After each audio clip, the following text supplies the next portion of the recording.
life was stressful. It's a good word for it. Life was stressful before Panama. So before Panama, we were back at home. I was working full time. Um, he likes to think differently, but I was working full time. He was retired at that point. So it was the normal hustle and bustle of the United States. You're working to support your family and doing what you need to do to just live and pay for all the stuff Yeah. that you accumulate had a lot in of the stuff. States, right? A So lot. that's pretty much what life was for us. Me, life was definitely stressful. There was a lot of things that we acquired, I guess more or less trying to keep up with the Joneses, and so we had it, we were doing it, but we weren't happy with it, and so and it's like everything kind of got more expensive. Just along with the government issues and everything else that was going on, it just wasn't really. It was very, yeah. Yeah, we just got to a point to where we decided that we just needed to get out. Yeah, it was time to go. It was time to go. Our anniversary is next month for 1 year. Yes. So we met each other very late in our lives. We did. Collectively, we have Eight kids. children together. collectively, yes. But I have 6, 3 boys, 3 girls, and she has 2 girls. I have 2 girls, yes. And then we have 9 grandchildren combined. Yes. So huge family. We have a huge family. So after I retired from my military active duty, I retired January 1st. My transition has been amazing. If I could have retired earlier, I probably would have. But I was always told by all my battle buddies, especially the ones that are still in the States, like, oh, retirement's better. But I looked at their lives, and they had what I had, and they looked like they were struggling too. So, so to me, I thought that they were just saying it just to say it. But in reality, no, retirement has been great. I mean, it's a lot better now that I'm here. I think if I would have stayed back home, then I think things would have still been like as Stressful. if I was still working. Yeah. So my degree is in IT, and that's what I did for the military. I also, as a civilian, I was a tech for AT&T, so I did all the commo stuff. And so during my leave, my wife was tired of seeing me sitting at home.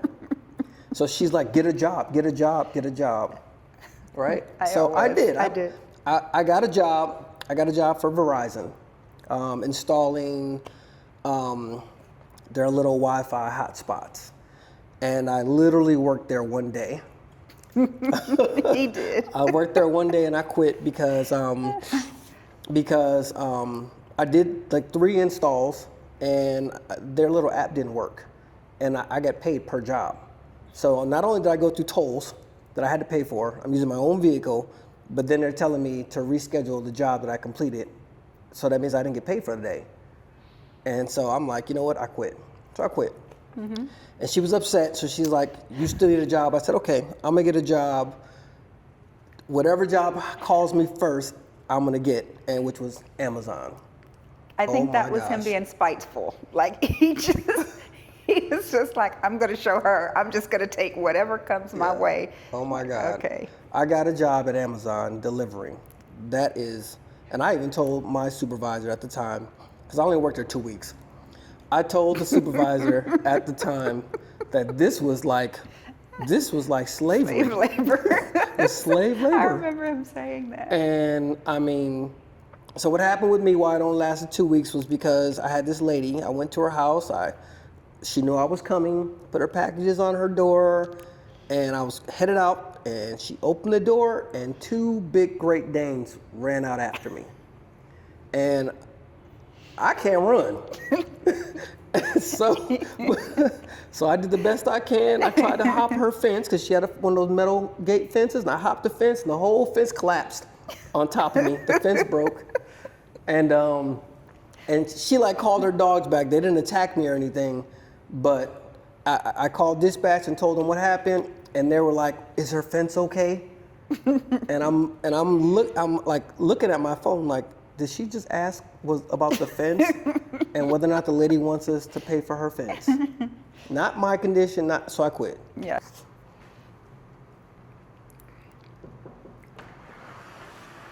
Oh, hello. Welcome to our home. I'm Juan. This is LaTasha. Come on in.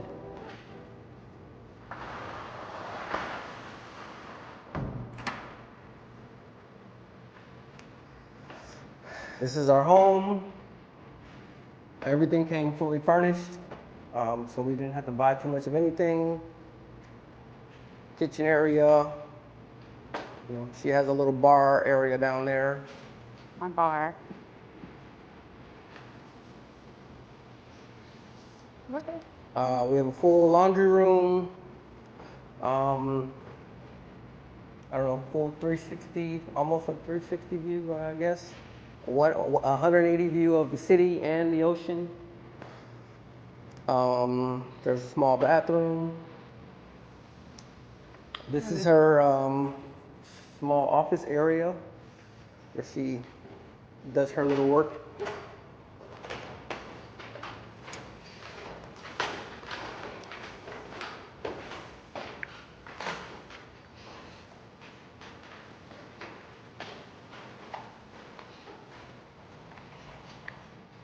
All right, this is my favorite area in the house. This is where the magic happens. Right. This is my magical area. He's a gamer, so we had to have a separate area for that. We got shower, toilet, walk-in closet.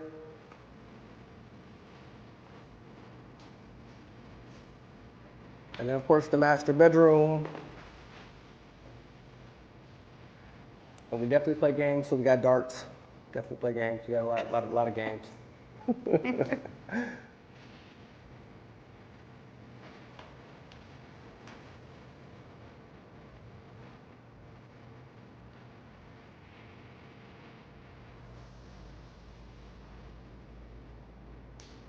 Place. Yeah, we like waking up to watching them sailing their little boats they got out there, doing their little things. At night it's beautiful. Like this is beautiful at night. Yeah. Yeah. And see, when it's like this, we can keep it open.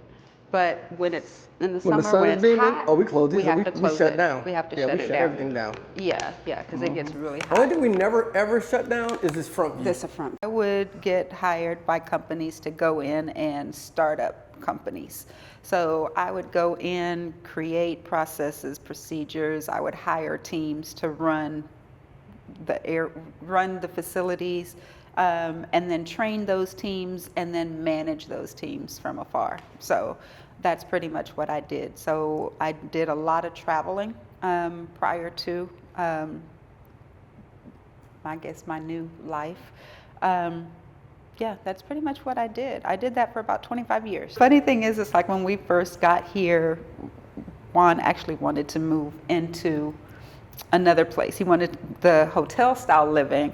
I said, absolutely not. I've spent way too much time in hotels, right? Living in hotels. There were times when I was on the road traveling, I'd be gone from home for 3 or 4 months at a time. Just doing startups, different areas of the country. So, yeah, I did not want the hotel style living at all. So, with us being younger than the majority of people that we've met here, I think that we're starting over from scratch. I mean, I love it. I mean, it's like coming here, and I think I told her this morning, but coming here to Panama was not our first choice. Not even, it wasn't even on the map for us to come to Panama. I wanted to go to Thailand. She wanted to go to Belize. And I don't know how Panama came up, but it did. And so, yeah, we just kind of made that plunge.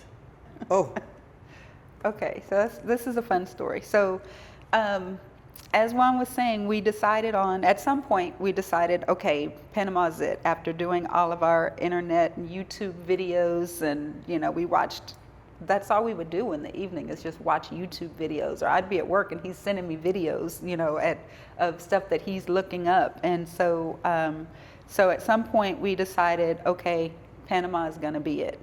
And so we decided, okay, let's go ahead and start the process. We did that ahead of time through a couple of groups that I was a member of, found a lawyer, got in touch with them, started the process late last year. well, What? we didn't know for sure that Panama was going to be it.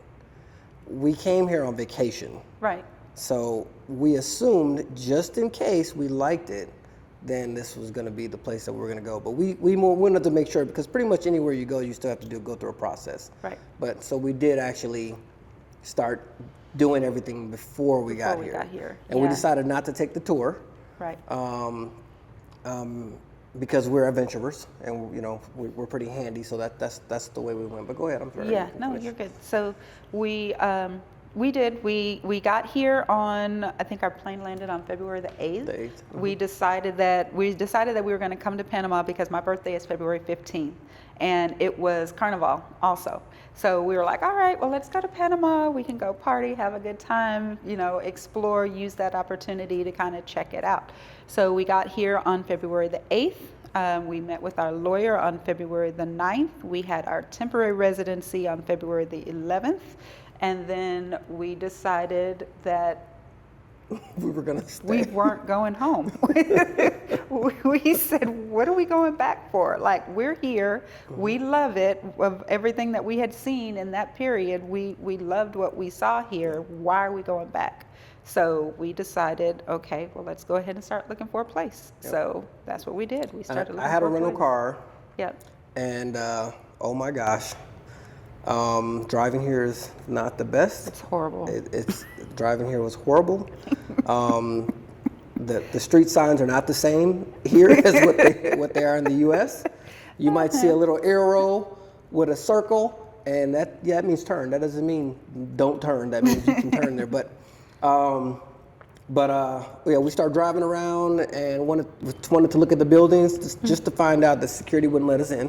Mm-hmm. And so that's when we went online and started finding realtors, and it was crazy because I told her I'm not driving, and we were staying at the the hotel.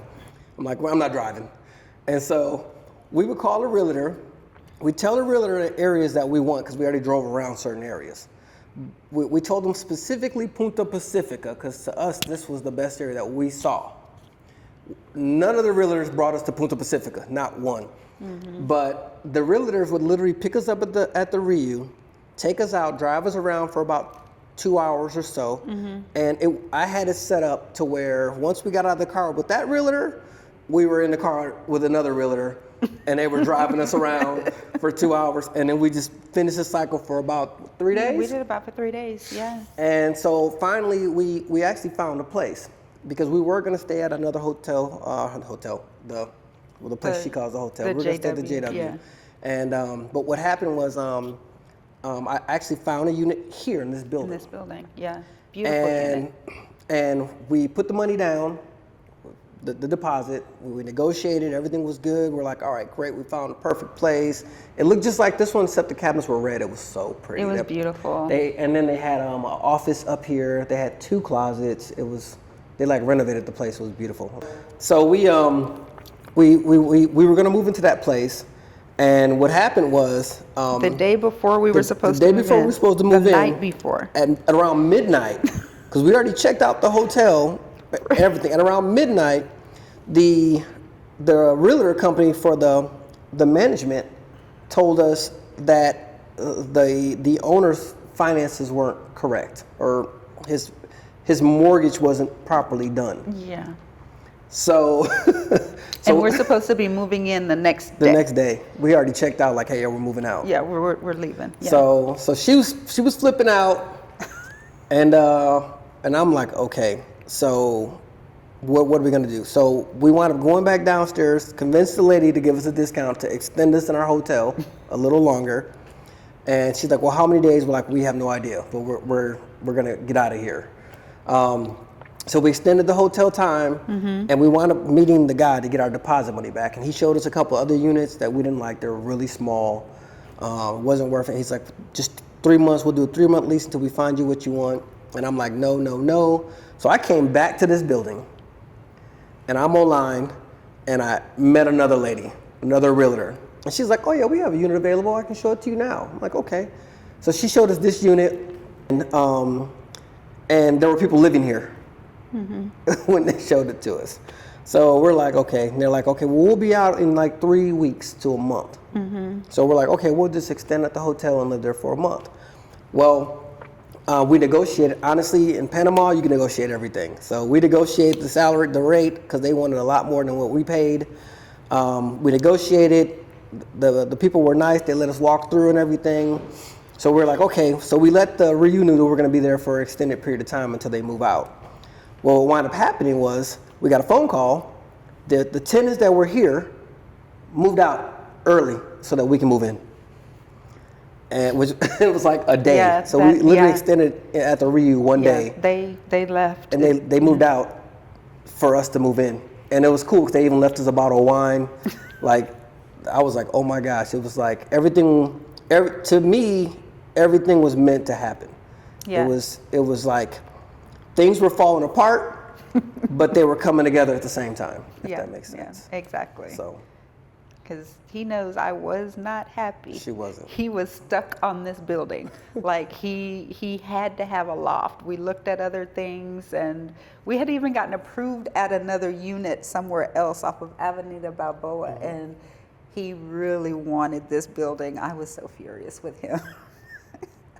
We were so on the same page. Both of us, we were like, okay, we were in agreement that we're just not going back. Like, this is it. Look, I'm just going to be honest, okay? For the first time in my entire life, I did not feel like stereotyped. Like, I didn't feel black here. I felt like a person. Like coming here was like a weight lifting off of my body to where, and I don't know if other people have this problem, but when you're driving down the street and a po-po behind you, it's like, oh, please don't pull me over. Even if your place is good, everything good, you ain't got nothing in the ashtray, right? Everything is great, but you're like, and then they whip around or whatever. It's like, it's just that stress that comes along with being back in the States that you just don't have here. Like, the people here are peaceful, like, and accommodating. Like, I don't even speak Spanish. I mean, I try. My name may be Spanish, but I don't speak it, right? And so, but they're just so accommodating and loving and caring. It's just like I've never, if I knew this place existed years ago, I would have moved here years ago. I would have tried to get stationed here. But I mean, it's just a lot of things that they have to offer here that they don't have to offer here. Now, are there poor people here? Absolutely. There are poor people here. There's a ghetto here. There's everything we got back home, except it's not the same. Like, it's not, like, we go to the ghetto. We have a car. We go to the ghetto. And you know what they do? Come on, and in Spanish, like, mira. You know, they invite you in, they want to barbecue, they cook. Like, it's different here. It's not the same. Like, getting haircuts, the barber, $5 for a haircut. You want to get your trimming, $3 to get your beard trimmed up. You know, and they got fondas and like areas where you can go eat for $5. Like, being here is like me being home instead of me being back over there. I feel more at home here than I do over there. We were supposed to leave February the 17th, I believe, was the date that we were supposed to be leaving. When did we decide that we weren't gonna go? I decided when I wasn't gonna go when I got off the plane. When I got off the plane and I saw black people that start talking Spanish to me, and I'm looking at them like, bro, I know you know English. Like, talk to me in English. But they weren't. They didn't know English, but they're looking at me like, bro, I know you know Spanish. You should be talking to me in Spanish. And I'm like, Yeah, to me, true. and I think that's when I learned que sopa, right? That's when I learned que sopa at the airport. And everybody was like, que sopa, and everybody started laughing, and it was like, oh my God, this is my family. Like this was love, and they knew we didn't speak English, and they brought a guy over that did, and he started talking to us in English. They helped us with the rental car, they carried our bags, and I'm just like, man, this is where I need to be. But I think that when we decided that we absolutely were going to go ahead and stay was the day we got our temporaries.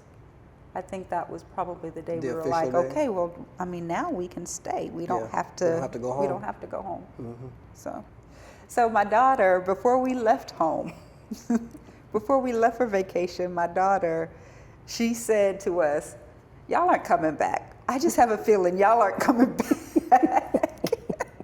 She did. And we're like, no, we're just going we're going on vacation and we're going to check it out, but we'll be back because we still have everything at home, right? It's still there. It's like we were still in the midst of deciding what we're bringing, what we're leaving, all of that stuff still had to happen. So we were adamant, we're coming back, coming back. And I'm gonna tell y'all, I had a Harley slingshot, I had my sports car, my Cadillac, I had my pickup truck. She had just got her dream car, 2025 Telluride, white on white. She loved that thing. And we got rid of everything. We left it. When we got here, I mean, we knew we were going someplace, but we didn't know we was coming this quick. Right. So when we got here, we're like, you know what? I already had pictures because I love my stuff. I started posting stuff on Facebook. People start calling. I had my uncle come to the house to negotiate everything and make sure everything worked smoothly. We were like, you know what? We don't need none of that. And we got here. We got our place. I mean, we're in a beautiful area. We were like, we're not getting a car. yeah, we said that. We did say that. But we do have a car, and by the way, these Chinese cars are phenomenal. So we got a car that would have cost us $40,000, $50,000 back home is way cheaper here, and way more reliable. I don't want to hate on nobody's brands, but with that being said, I mean, yeah, that was, and for me, I didn't tell none of my kids that I was leaving. Didn't tell. They didn't know I was gone till I was gone because I didn't want anything. I didn't want any negative vibes. I didn't want anything to miraculously pop up to where I would have to be stuck. We would have to stay to take care of whatever. I'm like, I'm gonna go. In worst case scenario, they think I'm on vacation. I'm gonna post online, that's what I do. And I post, and they're like, I even got messages like, what? How long are you gonna be on vacation for? Yeah, that's a fact. It's a true story. But no, now they know. Now they all know we live here. But they didn't know initially that we lived here. So, well, that I told my family. She did. I did. I talked to the kids, and I spoke to my closest family members and let them know that this is what we're gonna do. And of course you get well, for me, my family was more like they know me, they know I'll pick up and move in a minute. It's nothing for me to do that because that's just how I am. So they weren't surprised about the move at all. And they were just like, okay, that was it. I think coming here brought us closer together. We've only been married for almost a year. Almost a year, yeah. And even back home, she was going through her stressful periods. I'm going through my stressful periods. We still own property. We got 2 houses back there in the U.S. And I had to get my house rented out, I had to get my house renovated, and I do my own renovations. So I renovated my house. and I had to get it rented out. And then we were trying to get her house rented out, and we decided to have her daughter move in, which actually was weird because her daughter was on the way of getting evicted from her apartment, but didn't know it. So when we went to talk to her daughter's management company to see if she could move out, the lady said, "Oh, absolutely." She's like, "Oh yeah, no problem. We won't even affect your credit," because I guess they had noise complaints because our grandson, he plays the Oculus and he's always screaming. and so where she was living at, she had a lot of noise complaints from either him or the dog was barking. And so she didn't know that they wanted her to move. Mm-hmm. So when we went to talk to the lady was like, "Oh, we'll give you your deposit back. We'll do everything. Oh, you're free and clear. Don't worry about it. It won't affect your credit." We're like, "All right." Well, she's like, "How soon can you move?" We're like, "Oh, tomorrow." Right. So I loaded her. I loaded that truck up, and she had like 3 or 4 days to get the apartment cleaned out after it was emptied out, and everything worked out. It worked out the way it was supposed to. After all these years of me being in the military, Panama. So I have a lot of friends that are just retiring. Like I think it was probably 7 of us that were retiring all at the same time, roughly, give or take a few months. And I still talk to them and I communicate with them. So if they see me, what's going on. But it's funny because they see my TikToks and I start getting phone calls. So far I got 2 of my friends that have called me, right? That my battle buddies that are retired. They're like, "Hey, I'm coming to Panama. Can you take me around and show me around?" I'm like, "Yeah, no problem." And my other buddy's like, "Bro, I'm moving to Panama. This is stressful." And because he went out, he has a job. You know, he's retired, but he's young, so he wanted to continue on with his career. And so he got a job. He's telling me how stressful it is, and he's in school, and I'm just like, but they see that, like, I'm on vacation literally every day. Like, being here in Panama was probably the best decision that my wife made for us.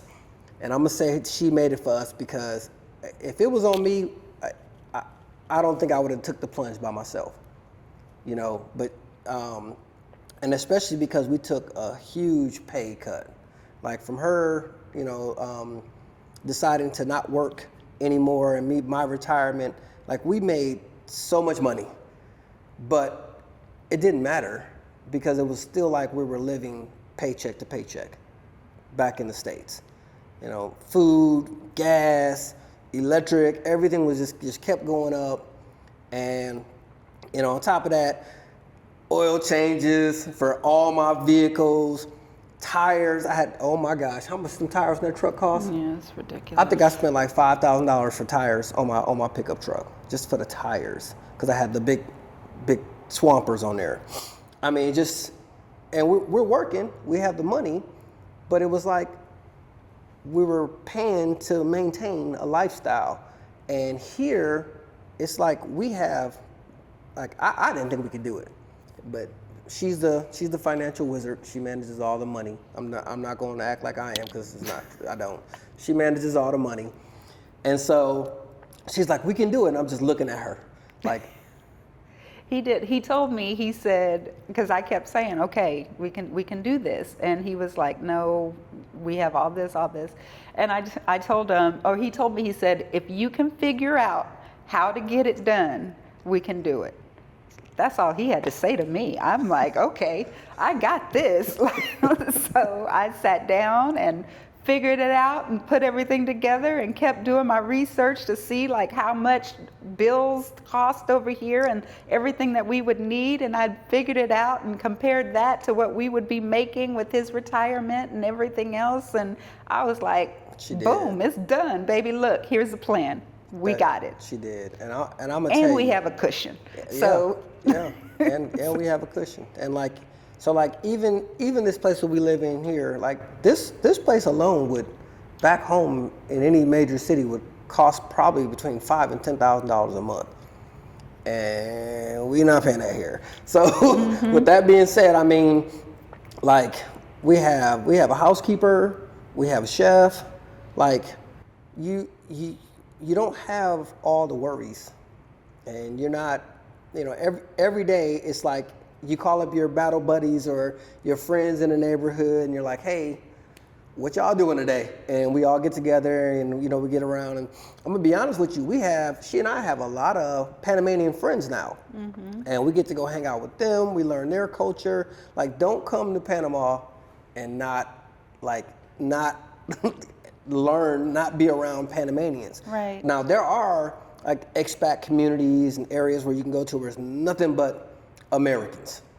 Yeah. Which to me, we went there. We went to, let me tell you, we went to, where was that? Coronado? We went to Coronado. We went to Coronado to an expat community. Beautiful area, beautiful homes and everything. And they were outside, they had just like a little restaurant, they were partying. And we walked up, me, our battle buddies, or our friends, Ronald and his wife and another couple, our Panamanian friends. We walked up and it was like the music stopped and everybody turned and looked at us. It was the most uncomfortable experience ever in Panama that we had being in that expat community. And it was like, oh, this is not why I came to Panama. Like, I didn't come to Panama to be around a bunch of Americans. I came to Panama to learn and embrace this culture and see the sights. I got to go to where they rest Black Christ body, the church we get to go see. I learned why the sand is black on the beach. There's a lot of culture here and a lot of things that we growing up never learned. Yeah. So. And they celebrate Blackness here. And they celebrate us. So, which is beautiful. Awesome. Yeah. It's beautiful. I think that if I can give anybody advice on retirement, I would tell them to do it. I mean, of course, you got to have a plan. You got to make sure that all your ducks are in a row. But my thing is that you only live once. And so I don't want to be 70, 80 years old and then try to get out and travel. Yeah. You know what I mean? Yeah. I still want to be able to at least walk around. I still want to be able to go out and enjoy myself. If I want to, try to dance or do something, I don't want to be holding a cane to do that. It doesn't make sense. So if you have that opportunity to live life, I mean, for me, I would want everybody to get out and go see other cultures and other places because it's beautiful. Like I never would have thought that this, and I've been to Cancun, Mexico. I've been to the Bahamas before. I've been to Malaysia and all the places I deployed. I'm going to tell you where I deployed at, but I deployed to a lot of different places, but never where I was able to live.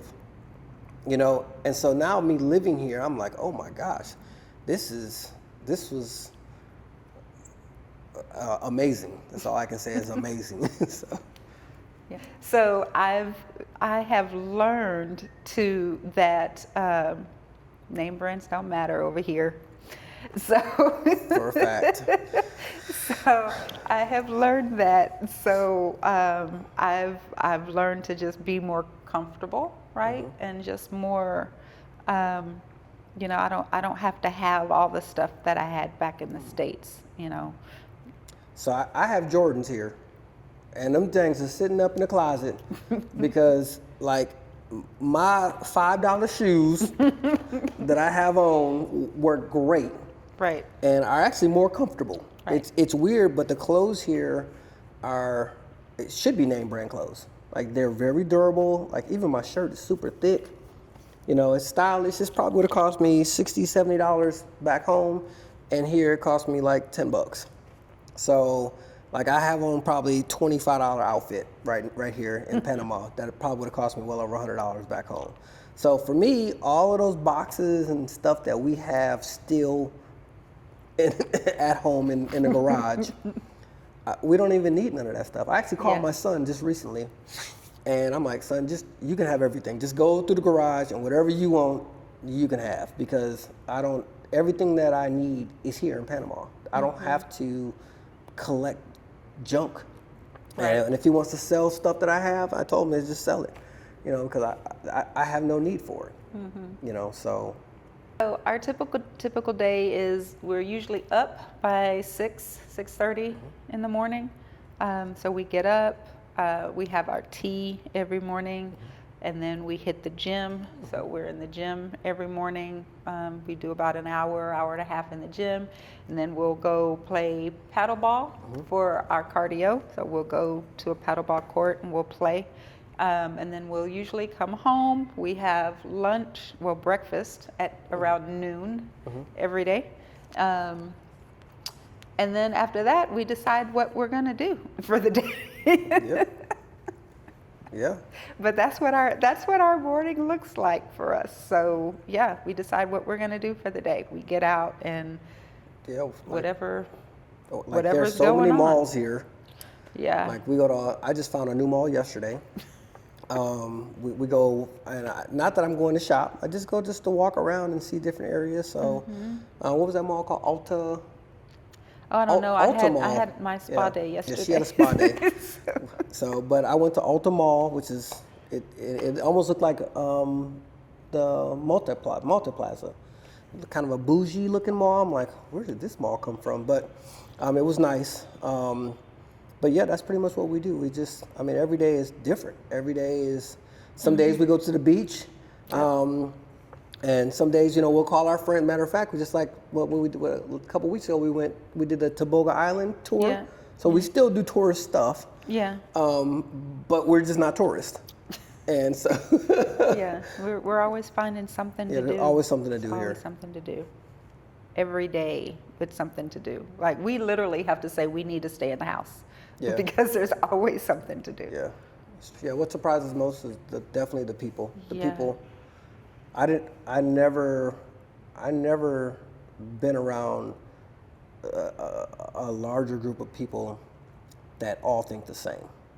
Like the people here are kind.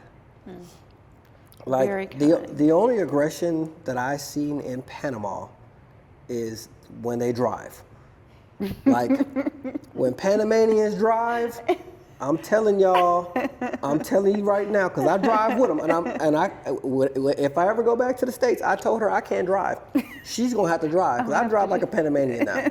But like you'll be in a right lane, making a right turn, but the guy in the left lane gonna make that right turn.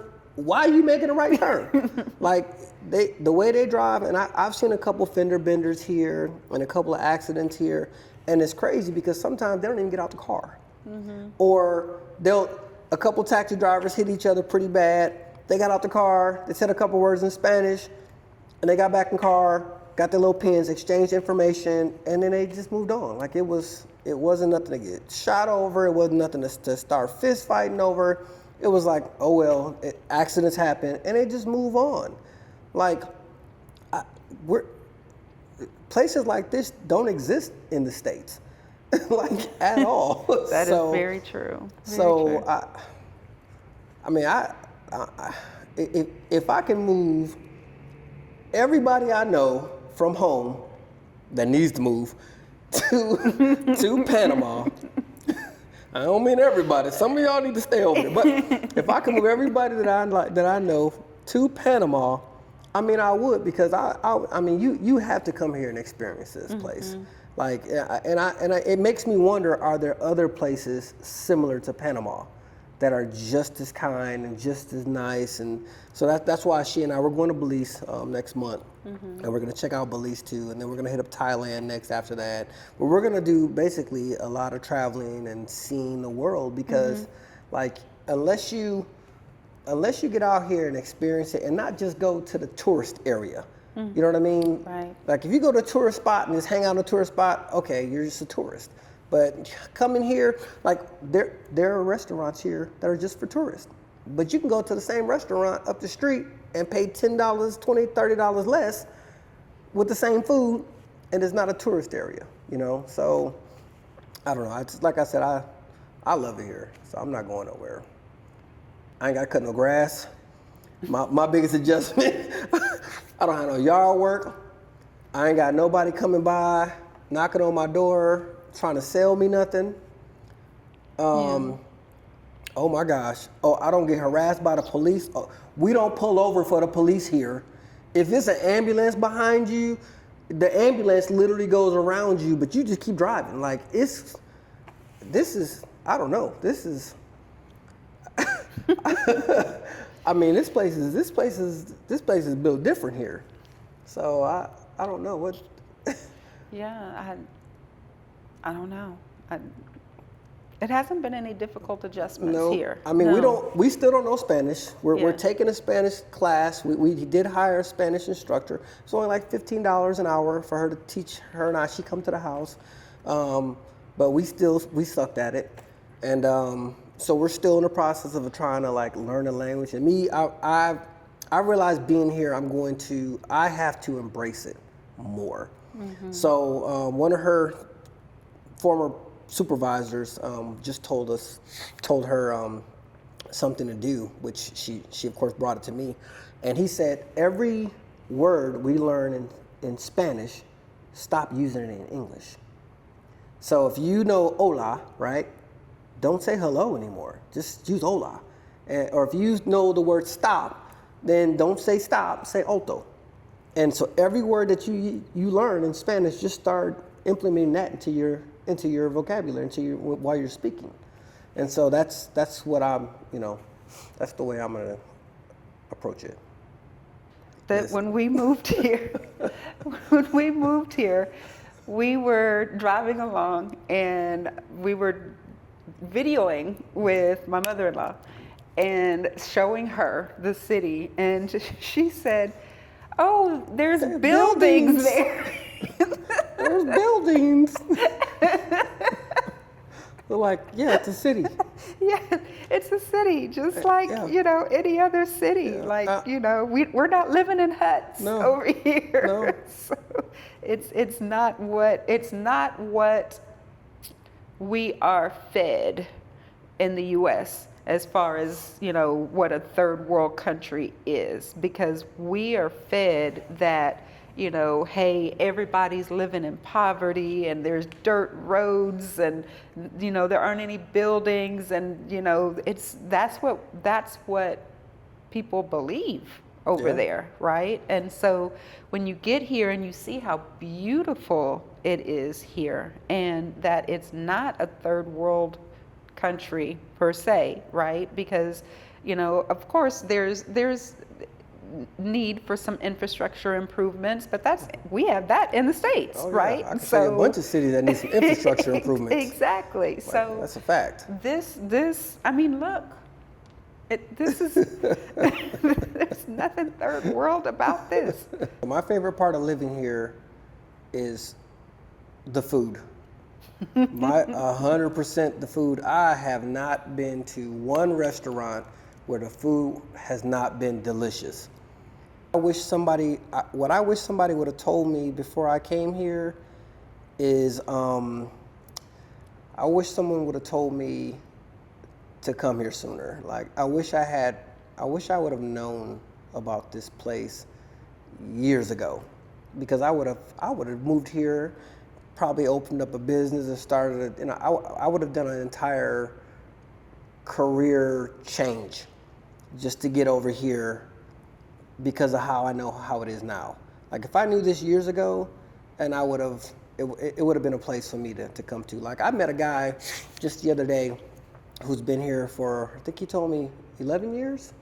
Mm-hmm. And he doesn't even go back to the States. He loves it here. This place is home for him.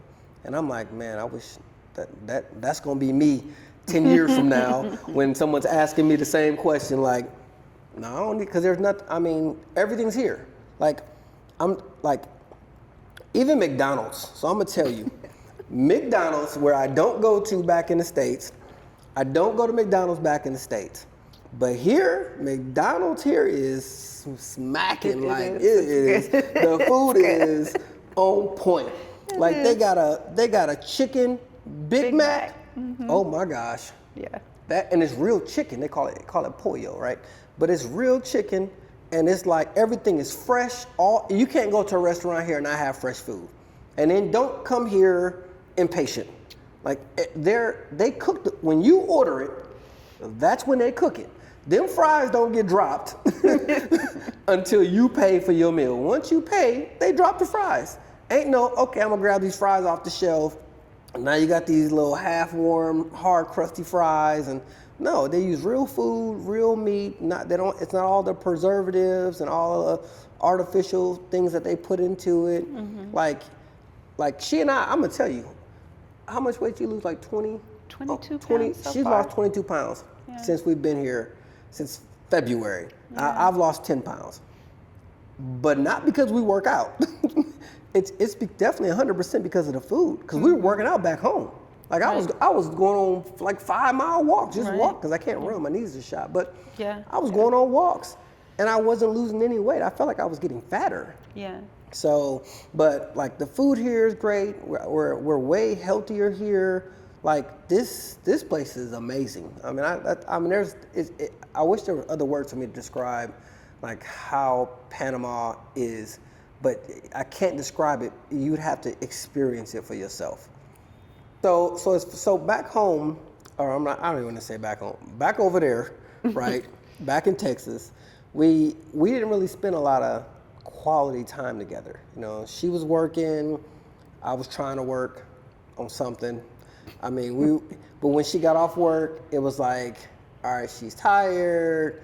She cooks dinner. She's an amazing cook. We spend time together, but it wasn't the same. Here, we do everything together, like everything. We go on walks, because I used to beg her to come walk with me. She'd be too tired to walk sometimes. I mean, we go play paddleball together. We do pickleball together.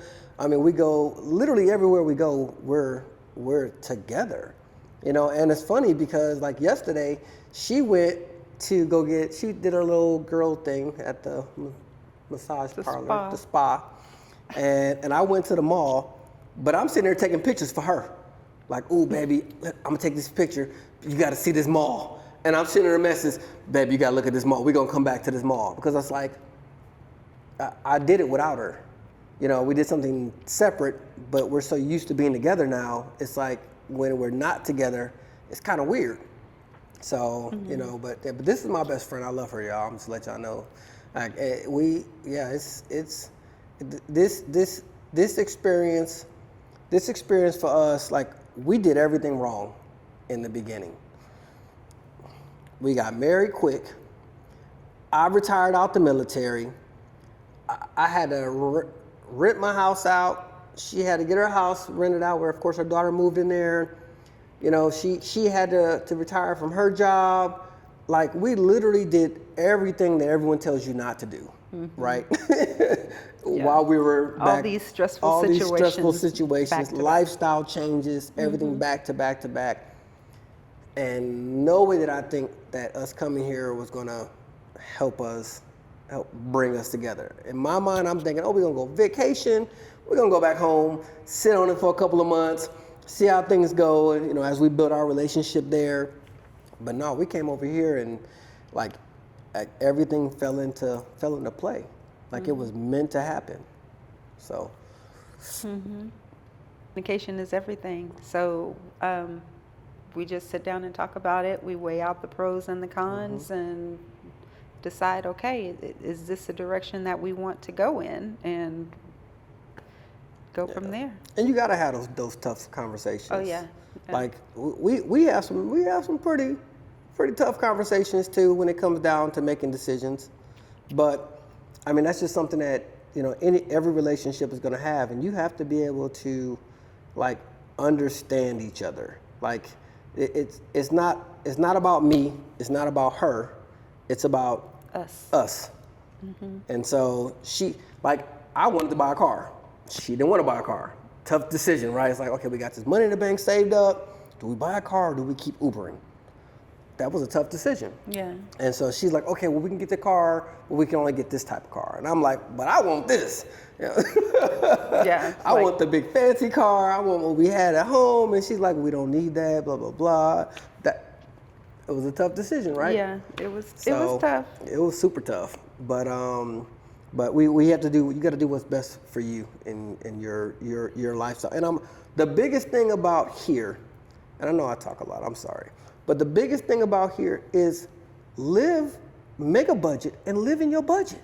Mm-hmm. Don't try to look. If you live outside your budget, you're gonna be broke, because there's so much to do here. Mm-hmm. There's, oh my gosh, like you can literally spend your paycheck every single second of the minute of the day, because there's so much to do. Mm-hmm. But if you stay within your budget and you plan out the things that you want to do, and then you can be super successful here. Mm-hmm. And not even have to stress. Like I said, we lost a lot of money moving here, a lot, but our lifestyle is so much better.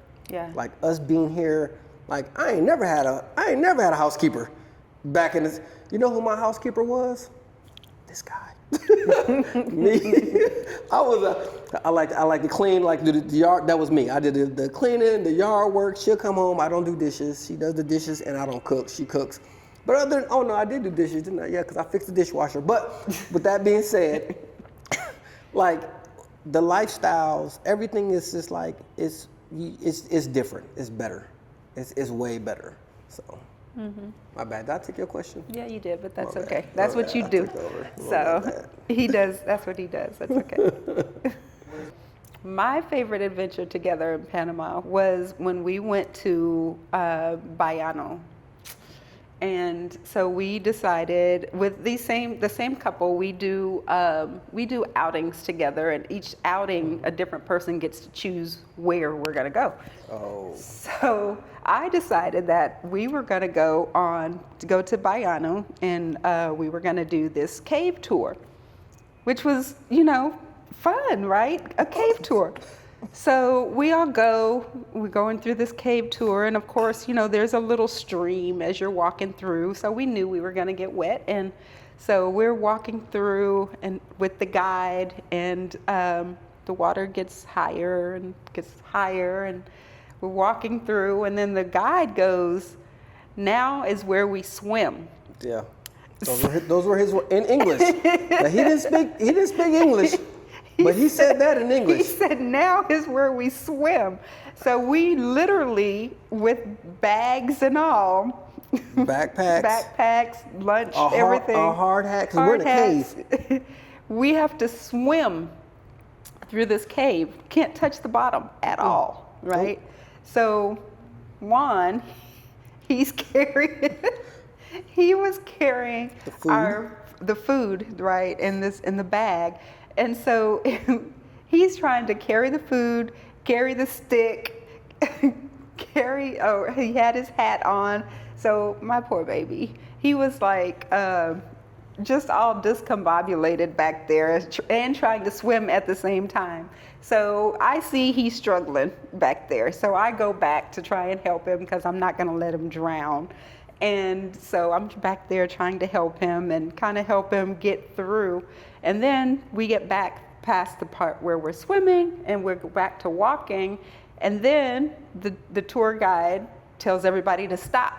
Yeah, he says stop. He says stop. It's like, don't move. We're in the water. We're still, like, our heads are out of the water. Yeah. We can touch the ground now. Yeah. But he's like, stop. Stop. He tells everybody to stop. Don't move. There's an alligator in the water. Yes. So he had to wait till the alligator swam off so that we could continue on.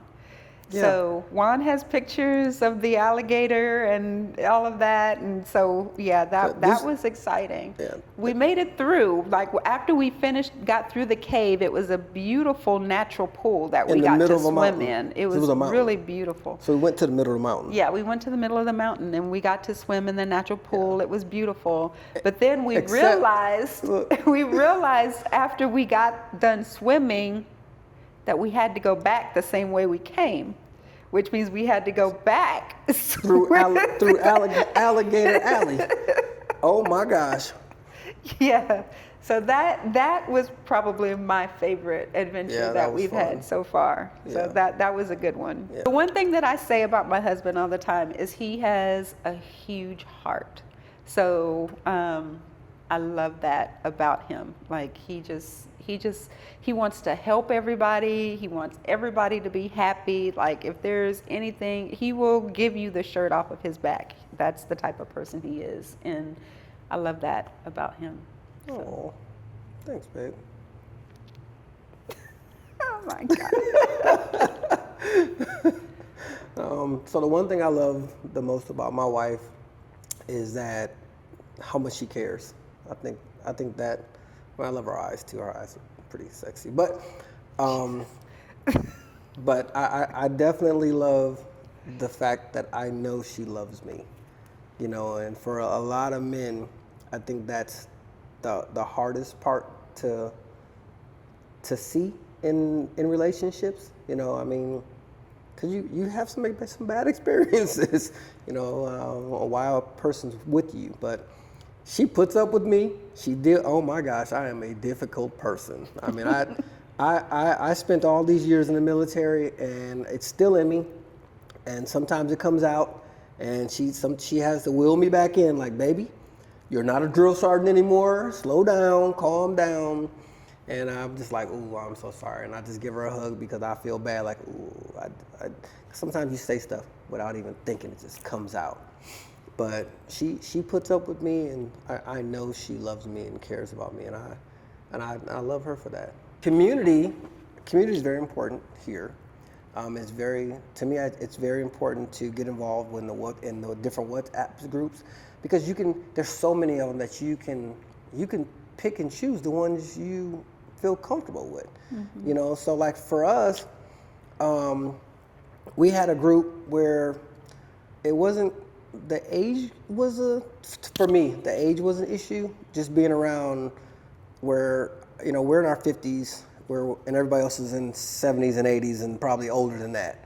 And we're part of that group, and we just kind of felt out of place. Mm-hmm. And so we found another group where it was actually more fitted for us. And then we met people just walking around, because it's weird when somebody hears you speak English and they just talk to you. So we met another couple, that was a lovely older couple. And you know, we brought them into the group that we were in, but then we referred them over to a different group that I think that they would probably fit better with. Mm-hmm. So, but there's so many WhatsApp communities out here. There's so many. Oh my gosh, there's a lot of expats out here. There's a lot of, and it's not even that. There's a lot of Panamanian people that speak English here too. Right. So you don't have to attach yourself to Americans, but just don't come here and sit in a hotel or sit in a room. Mm-hmm. Like, get online, try to do some research, get on TikTok, YouTube, Facebook, or Instagram or whatever, and try to find that mesh for you. Right. So that way, once you get that connection you need, then you can. I got a friend named John, and and there was this female who was not in the military that we met, a younger female that's planning on moving here with her and her husband. And even though he runs the veterans program, he still let her come into the group just because it's all about helping and fellowship. And I mean, it's important, you know, because there are people that are out here. Like when we got here, we didn't know anybody. No. We were lost. Yeah. You know, I think the first couple that we met was Ronald and Michelle. Yeah. We met them on accident. We were actually, so because we were at the hotel so long, we were like, we need to wash our clothes. And they were like, the hotel was like, what, $7 a shirt or something like that? It was super expensive. So I'm like, look, baby, let's find a laundromat. So we found a laundromat online, and we wound up going to a laundromat, and she was hungry, so I went across the street. There's food places everywhere here. So I went across the street, and I went over there, ordered the food, came back, changed the laundry out, and I walked back over, and that's where Ronald talked to me. And he's like, hey, man, hey.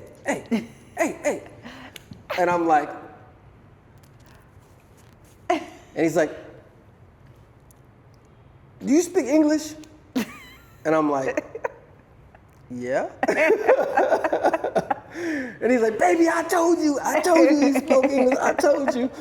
And ever since then, I was like, oh, and then we started talking. And of course, he started asking me about the cedula or our temporary visa cards, and I'm like, bro, because he's like, yeah, we're here on vacation, we're about to go on a tour, and I'm just like, to do what? He's like, yeah, so we can get these temporary IDs, and I went in my wallet, and I was like, you talking about this? And I pulled it out, and he was like, how you get that? I was like, well, I'm like, you know what? Let me introduce you to my wife. So I called her over. So she left the laundromat and walked over, and that's when we all sat down and we explained to them like it's not rocket science. It's very easy. Yeah. It's a simple process. Yeah, yeah. You know, I think the hardest part about moving to Panama is the stuff you got to take care of back in the States. And once you take care of the stuff back in the States, like everything else is easy breezy. Yep. Like they are very welcoming here. So you know, you do what you got to do. Make sure you get your FBI background checks done and everything else, and whatever else like you learn online. And other than that, I mean, we're here, and like I said, we came here on vacation. We wasn't even like. Yeah. I mean, we got a car, we got a place to live. We haven't even gone back. We have our permanent IDs now already. It only took what 4 months. 4 months. So 3 or 4 days for our temporary. 4 months to get our permanent. 2 months from now, we'll have our cedulas. Like, I mean, it's not hard. Is Panama as affordable as people think? It is. It can be. It's what you make it, right? So it's, I mean, you can spend as much as you want to spend in Panama. There are places, you know, penthouses where you can spend $5 or $6 grand a month if you want to.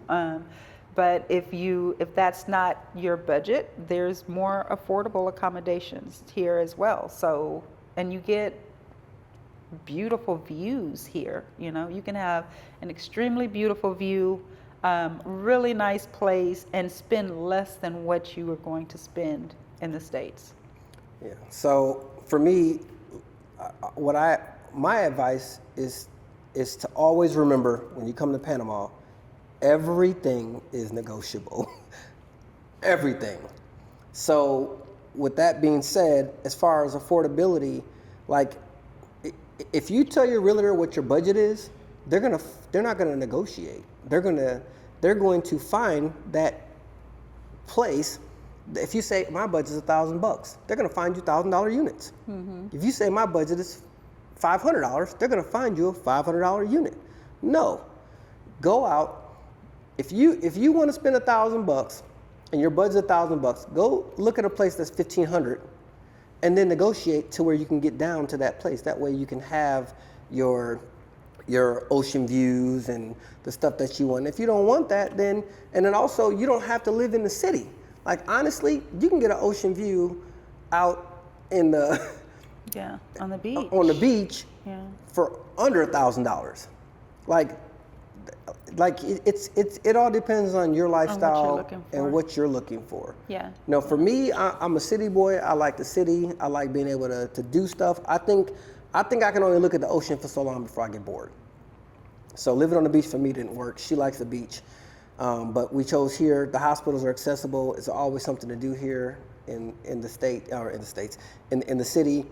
And we got a car, so whenever she wants to go to the beach, we can go rent an Airbnb for 30 days, 2 months, 3 months, and go stay in an Airbnb on the beach, and then come back home. So. Beach or mountain? Beach. Beach. Okay. Favorite Panamanian food?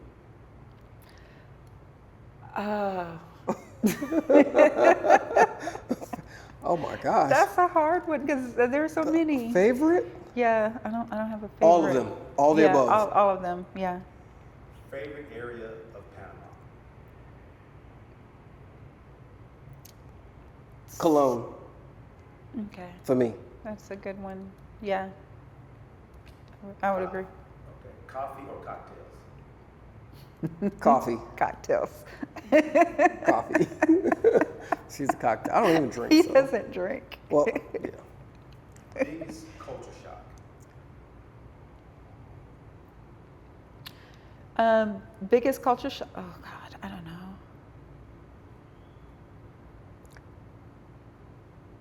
Oh, I don't know. Spanish-speaking Black people. Black people. Yeah, Spanish people. Yeah, for 100%. Spanish-speaking Black people that don't speak English. Yeah. Biggest culture shock. Favorite weekend activity? Salsa dancing. Well, we do that during the week. Like we don't. Oh, Um, the weekend. yeah, Every day is the every weekend, day is a for weekend. us. Go ahead. Yeah, every day is a weekend. Every day is a weekend. One thing you don't miss about the U.S. Politics. I don't miss it at all. There's nothing. I mean, my kid. One thing I don't miss. What you don't miss. Oh yeah, I don't miss the politics. Yeah, I'm with you. Yeah. What's the one thing you do miss? My kids. The kids. Yep. One word to describe Panama. Beautiful. Oh gosh, amazing. Looking back at my journey, what I'm most grateful for is being able to like actually surviving, making it to this point. Like I grew up poor. Like I remember standing in line in the welfare food stamp line with my mom, where they get handed the little blocks of Kobe cheese. I don't know if people know what that is, but big blocks of Kobe cheese and the powdered milk, and like getting a little food stamp that was actually on paper, not the credit cards they do now, I guess. Like we grew up poor, we had nothing. So I didn't think that I could live the way that I'm living now back then. So all my goals that I had set for myself growing up were limited. You know, my goals came from what I saw on TV, like MTV Cribs. Like those were the goals. Those were like, ooh, I wish I could get this, or I wish I can get a new car. But it was so limited. I had no idea that I would be able to, especially my family. Not only was I poor, or we were poor, but my family was poor. We didn't come from money. So not having anything, you didn't really have these goals. But now it's like I live like I see other people on TV living. I'm able to do things that I see other people on TV like I could only imagine being able to do. I'm grateful for my entire journey, because it's because of that journey that I'm able to be here that I am now. So I don't take anything away from any part of my journey, whether it was good or bad. It all impacted the person that I am today. Mm-hmm. Do it. Like if you're dreaming of a different life and you want a change, the only way to make the change is by believing in yourself. Yeah. Like taking that leap of faith. Mm-hmm. If you believe, everyone has different types of beliefs or whatever, and people have different morals, different values, but you have to know deep down inside whether or not you're going to be successful at something you want to do or not. And if you believe in yourself, then honestly, anything that you put your mind to, you can accomplish. Mm-hmm. So, I mean, my thing is just don't be afraid. Just do it. Just do it. Absolutely. Don't be afraid. There is life outside of the U.S. There's a better life outside of the U.S. Don't believe the lies. Don't think outside the box. Don't limit yourself.